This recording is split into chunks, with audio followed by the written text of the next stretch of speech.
So what is up, guys? Nick here, helping you to master your technology, and we have the final iPhone 16 in the lineup for an unboxing today. And now I know it's very similar to the base 16, but I like to cover them separately because not everybody's buying a base, not everybody's buying a Pro, some are buying a Plus. And so today we're going to cover the iPhone 16 Plus and what I think is probably the best iPhone 16 color, the teal. Let me know if you agree with that down below, but we'll just pull these off right here. There's not really much on the box to speak of in terms of specification, stuff like that. They don't put specs on the box. So you can see right here as we pull it out, definitely looks a little bit more beautiful than I thought it would look, you know, according to the pictures. In person, it's a very, very unique looking color by comparison to like the white or the black. So let's go ahead and peel that off. And that felt pretty nice. But strikingly right away, what I love about the 15 Plus and now the 16 Plus is just how smooth and light it is for the size. Also, if you thought Apple went a little too large with the iPhone 16 Pro Max, this is going to be one of your phones. And then if we go ahead and look over here, you'll see just USB-C to USB-C. There's also no more Apple stickers in the box, so they are slimming things down. And in the future, I wonder if they're even going to have a box in the future, because it's getting to the point where it's basically just enough to hold the phone in shipment. And so here it is, the glorious iPhone 16 Plus's 6.7-inch display. Let me sign in and we'll talk more about this phone. Okay, so we are now in the phone, and I want to give you some of my first impressions first on the body. First of all, this feels even lighter than the iPhone 15 Plus, which I actually have right here. And I will tell you that it actually is lighter. It's 2 grams lighter, so it feels even lighter than last year. You can see they changed the diagonal camera setup to a vertical array, just like they did on the base 16. And to me, it looks a little bit more nicer like this because it just kind of flows with the body. I always thought this looked a little odd being on a diagonal. This just looks better. It's just straight down, just like a phone is straight down. So I just like the way that it looks more. Also, they do have the camera control just like on the other 16s. So you will be having even a benefit over like a 15 Pro Max last year or a 15 Plus in that you have a new way of taking photos on here. So that's neat that this has that as well. In addition, the Plus now gets the action button. And if you love the classic silent switch, the 15 Plus is still actually for sale as well. You could just go ahead and get that older model if you really want that. But it also carries over the dynamic island over here, and we do have a pretty similar overall build, but definitely looking more 16, obviously, with an A18 chip in here. 8 gigabytes of RAM, which is up over the 15 Plus's 6 gigabytes of RAM. So this now supports Apple Intelligence. Last year's phone, unfortunately, doesn't support it. So this phone is a better version of last year's iPhone 15 Plus. I'm not really a big fan of this flash though. It just kind of seems odd that it's away from the camera. It just looks like it's just stuck on there. Like we could have put that somewhere inside the camera housing for a cleaner look if you ask me. But at the end of the day, you will be going to USB-C if you're coming from something older than last year's 15s.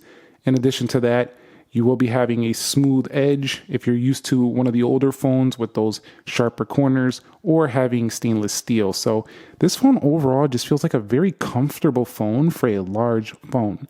So if you always wanted a big screen, but you thought it was like too heavy or clunky, this one is a large screen without that clunky, heavier feel. Although if you start slapping on one of those bigger, fatter cases, it's definitely going to add clunk, and then it's no longer this sleek feel.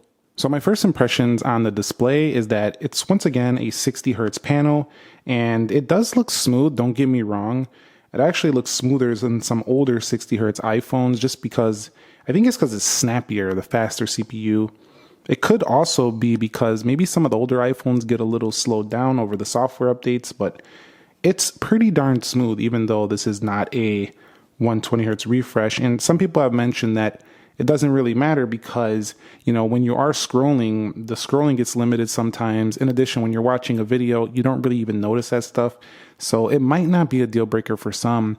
Also, considering this comes in at $899, to get an iPhone this large before you would have had to go Pro, So you get a really nice option here that's nearly the same as the Pro Max, sans the extra camera, the heavier weight, and having, you know, that raw modes and stuff like that, and a little bit more reduced bezels. It's still kind of like getting a cheaper version of a 15 Pro Max this year. So it's a nice option. I do think it is. And this teal color, man, this thing is kind of unique. I'm not sure everyone's going to dig it, but it's definitely a unique, different looking color. I haven't seen the iPhone this color like ever. So this is definitely something different in terms of the colors, but it's still might not be everybody's cup of tea. Okay, so the reading experience on here is going to be nicer than the 16 due to the larger screen. So you'll be able to read the news and read whatever you're reading on here and have a much more spacious feel. Although from this front angle, when you do compare this side by side with a 16 Pro Max, you will see there is bezel still. So this doesn't have that ultimate, you know, brand new, the best of the best Apple anymore, because they now increased the screen size on the Pro Max and reduce the bezels. This one definitely doesn't have that look. And if they do something similar to that with the base models next year, this is going to look a little bit dated in 1 year. But overall, it's still nice that you don't have to pay a grand plus to get the bigger screen here this year with the iPhone 16 Plus. So I think you're going to see a lot more people with 15 pluses, 14 pluses, 16 pluses in the future than ever before. But I was talking to an Apple employee when I picked this up today, and they were saying that the iPhone 16 Plus is actually selling better than any Plus they've seen yet. That's what they were telling me, because they said the phone is nearly identical to the Pro Maxes, which I don't agree. It's not exactly identical, but it's very close because of the A18, 48 megapixel cameras, and they can now zoom a little bit better. They do have similar RAM, so that's pretty much identical. It's a pretty similar phone, just not quite exactly the same, but very similar. Now, first impressions on the brightness, it's very good at 2000 nits. Of course, you're going to want to be in direct sunlight to be able to see that full res brightness. 1000 is typical. There are some Android phones that have surpassed this though, so this is not the brightest out there. And the text is very sharp at 460 pixels per inch. This also has a ceramic shield glass on here, so it's definitely going to be pretty durable in that respect. But the aluminum is very thin. I feel like this phone could probably get dented pretty easy if you dropped it on the wrong pavement or something like that. So I would still wrap this in even a thin case. Some of the older iPhones were like 64 to start, so this is pretty good still to have this. However, I do wish that even this would start at 256 gigs, but they'll probably increase the price if you did that. I just feel like 128 is getting a little bit old. The only reason I get it on 128 is because I'm not going to use this as my main iPhone. That'll be my Pro Max. I'll be using this for camera stuff, testing purposes, and review purposes. But this is a pretty low storage, base storage. Some of the competitors are giving you 256 gigabytes, and they're giving you discounts, and you're getting more for the same money than this phone. So you will be needing some iCloud storage if you're a heavy camera and photo person. Let's talk about why I think the 16 and the 16 Plus are going to be plenty enough for most people. So not only do you get the photographic styles on here, which you had before, but they now have this nicer, newer iOS 18 look, you also get spatial video just like the iPhones of the Pro line. That's not going to be super useful unless you're using Vision Pro, but it's still a new feature. Then over here, we'll have 4K up to 60 FPS, which we've had for a very long time. Although these newer cameras with the 48 megapixels and the upgrades are definitely going to give you better video quality. If we go over here, you get cinematic video. Slow motion doesn't top out at 4K, so no 4K 120 here. You do get 1080. You also are not getting a lot of those Pro-like features, which are reserved for the pros, like all those raw type features. In here, you're getting your basics. But I feel like a lot of the basics are what people are actually doing on the phone anyway. So that's why I feel like this phone matches up to actual users. Now, on the front-facing camera, 12 megapixels, 4K 60, also uses photographic styles, and you have portrait stuff as well. And then also, of course, the camera capture button. This is going to be a really, really fun capture button to use. And then you can go ahead and just use your finger if you don't want to use that, but go ahead and double click right there. And you can go do the various functions like camera right there. Hold on. It is a little finicky sometimes. You got to get used to it. I think I got to leave my finger on there. Styles, tone, and more. So there's a lot you can do with it. You'll have to play around with it. I might do a tutorial on that. Neat thing about this phone is it does have a very large battery as well. This is well, I mean, it's not the largest, not even close to the largest on the market, but for an iPhone, 4674 is pretty large. So this is going to have the second best battery next to the Pro Max in the lineup, and it's not going to be too far off that phone. So if you want great battery life, the 16 Plus is going to be an amazing option for you as well. But I had found that the 15 Plus was the longest lasting iPhone that I tried last year. The 16 Pro Max is better now, and the 15 Pro Max got better over updates, but initially my 15 Plus I found to be the best of last year. It's another good option, especially if you don't want to pay $1,000 plus. You don't have to get the base 16, you could just upgrade to this and get the better battery life of the two.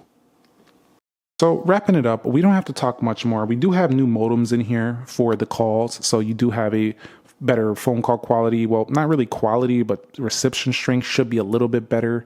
You also do have like I say, there's the camera capture button, very bright display, the newer design. It's a refined design. It's not like a major change, but the major thing is that this phone serves as the hardware to push the Apple Intelligence when it comes shortly here. Also, this is going to have 8 gigs of RAM, so this phone will last longer than the other pluses that came before it, like the 14 Plus and the 15 Plus, because of the addition of the RAM. And the A18 is a 3nm chip, which nearly matches the A18 Pro. So I think it's a pretty compelling option here overall for the iPhone 16 Plus. I might actually think this one is more compelling than the base model. So what I want to do before we head up out of here is go ahead and give you my thoughts on how it looks compared to the Ultramarine. I will say that the Ultramarine is definitely a more in-your-face color. It definitely pops more. The teal has a little bit more of a subdued, a more toned down, but still unique look. But the Ultramarine is definitely the most in-your-face, vibrant color, zingy color this year, with the teal being a little bit more subdued, but definitely a very unique look as well. Now, comparing this phone to something like the iPhone 16 Pro, this is the base 16 Pro, you can see the 16 Pro still has a more comfortable display.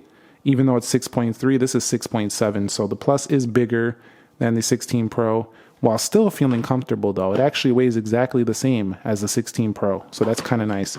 Now looking at this next to the big boy, the iPhone 16 Pro Max, this thing definitely stands up toe-to-toe with it pretty easily.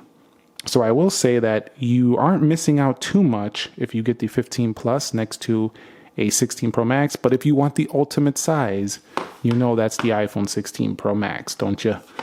I mean, you just can't beat that. That's their biggest screen ever on an iPhone. I want to show a couple more examples. We looked at the 15 Plus. Some people might be coming from a 14 Pro Max, and they said, look, you know what? I'm done with these heavy Pro Maxes. I don't need them anymore. You might be upgrading from one of the older Maxes, and you are probably still getting a better phone in certain areas, but you will be losing the 120 hertz. So that's probably not the best trade. And one of the things I want to talk about here is the 16 Pro Max. While it did get better over the 15 Pro Max, this is still a really compelling phone, the 15 Pro Max from last year. And it also still looks like it has slightly thinner bezels than the 16 Plus. So in the price points now with these being used, the 15 Pro Max is probably going to go for around the price of a 16 Plus. So 16 Plus might not be the better option over this. And this also supports Apple Intelligence, also has 8 gigabytes of RAM, and one of the only phones with the A17 Pro chip. So, but this has an A18, what's even better. But at the same time, and that has a better GPU as well, 6-core on the iPhone 15 Pro Max. So wrapping up my first impressions unboxings, I will say it's a compelling option. I actually like this more than last year's 15 Plus. Definitely feels more future-proofed this year, and I really like the teal. I will say though that this phone really serves the person who just wants a large iPhone, wants a new one, wants to be on the latest and greatest Apple, but doesn't care about the pro niche features. It's a really compelling option. Let me know your thoughts on the iPhone 16 Plus down below. Are you picking one up? Do you plan to pick one up?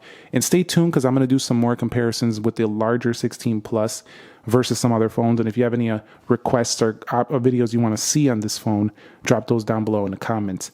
Thumbs up if you enjoyed it, subscribe if you haven't already, and I'll catch you all in the very next episode. Nick here. Be sure to be well, and peace.